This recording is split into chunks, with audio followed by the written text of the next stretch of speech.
জার্মানির পশ্চিমের শহর ডর্টমুন্ডে আনুষ্ঠানিকভাবে আলোকিত হলো বিশ্বের সবচেয়ে উঁচু ক্রিসমাস ট্রি।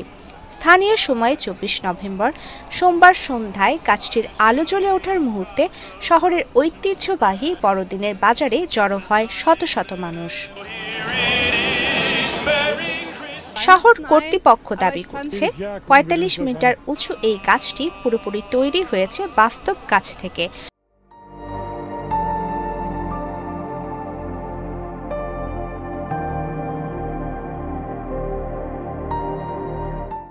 প্রায় ১,২০০টি লাল স্প্রুস ও নরওয়ে স্প্রুস গাছ জোড়া দিয়ে তৈরি হয়েছে এই বিশাল গাছটি, যার মোট ওজন প্রায় ৪০ টন।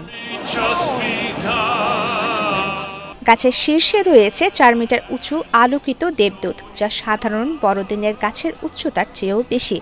এবছর গাছটি সাজানো হয়েছে আগের চেয়ে বেশি আলো দিয়ে। পুরো কাঠামো জুড়ে রয়েছে ৩৮,০০০ থেকে ১,৪০,০০০ বাতি।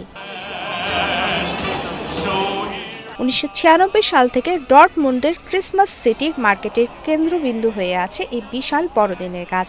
কয়েকশো দক্ষ কর্মী শ্রম আর প্রায় ১ মাসের প্রস্তুতির ফলে দাঁড় করানো হয় এই কাঠামোটিকে। গাছটিকে ঘিরে থাকে ৩০০রও বেশি স্টল, আর প্রতি ঘন্টার শুরুতে ২ মিনিটের লাইট শো উপভোগ করতে পারেন দর্শনার্থীরা। প্রতি বছরই আলোকিত দেবদূত মাথা নিয়ে উঁচু হয়ে দাঁড়িয়ে থাকে ডর্টমুন্ডের এই গাছ, যা শহর জুড়ে উৎসবের আবহ ছড়িয়ে দেয়। প্রমিতি কিবরিয়া ইসলাম, বাংলাদেশ প্রতিদিন।